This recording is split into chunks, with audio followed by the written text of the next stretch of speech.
Bueno, en esta tesis nos habla de dos sofismas o pensamientos hacia los pedagogos. Primero, el sofisma de la ignorancia, que es el educador o el pedagogo que no se apropia de su proceso como verdadera vocación o, por decirlo, pedagogo. Esto lo ve como el simple hecho de dictar clases y lo relaciona más que todo por la parte del dinero. No desarrolla sus capacidades y no reflexiona sobre sus prácticas o metodologías. El siguiente es el sofisma de la ciencia.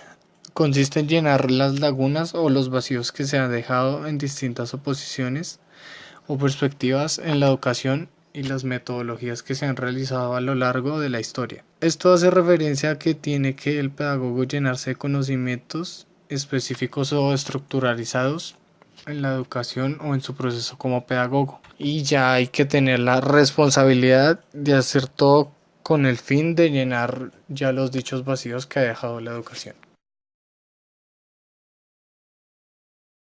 En esta siguiente tesis se habla de en qué nos debemos basar o debemos reflexionar en el campo educativo, en el proceso como pedagogos, ya que debemos indagar y informarnos más en nuestro campo laboral. Lo primero, aprender a mirar el mundo escolar. Se resalta la investigación sobre lo escolar, mencionando la cultura y de qué está hecho o basado el mundo escolar, que se determina desde el observador por medio de la pedagogía. Luego habla la importancia de la reflexión y el espíritu crítico.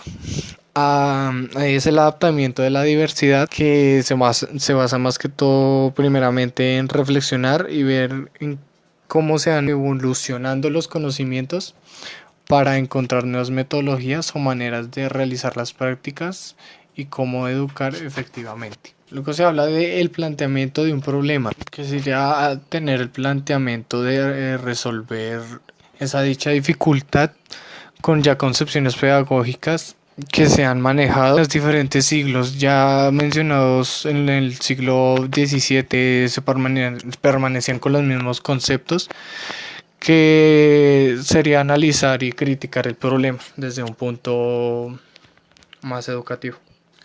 Después se habla del método, la sospecha y la duda metódica, que imponen los mismos métodos para todo y muestran los problemas que quiere organizar y resolver los maestros. Eso también relaciona con el gremio como sujeto de los cambios, que es ya la dicha organización y la resolución de los maestros que tienen en el sistema educativo como un conjunto para solucionar esas dichas problemáticas.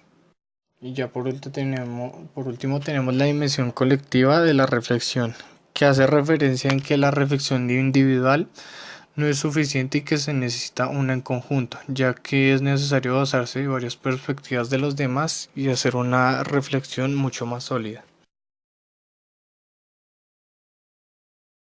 En la presente tesis se maneja el espíritu crítico y la maleabilidad, que esto implica que por medio del educador tiene que manejar los contextos donde se encuentra, el contexto cultural y contexto social, proponer alternativas y no solo criticar.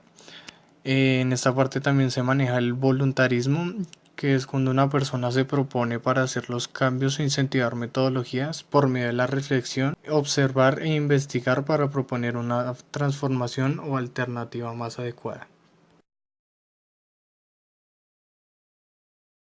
Seguimos con la tesis número 16.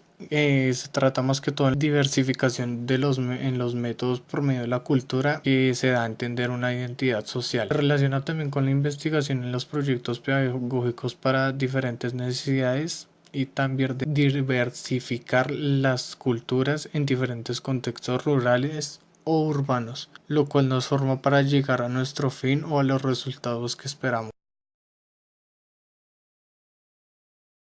Esto se da a entender una reflexión sobre los procedimientos que se dan a partir de las diferentes metodologías. La primera es lo que valen, que se basa en el valor de medir una práctica por medio de la consideración del procedimiento de la práctica misma. Ya las siguientes se relacionan entre sí, si son lo que deben ser, que la congruencia que se le da las cosas en el procedimiento de la práctica a la finalidad que tiene que ser. Se relaciona con lo otro que si no será útil modificarlos. Es la modificación o la sustitución de la práctica o procedimiento para que se adapte con los objetivos o fines puestos en la perspectiva de los estudiantes.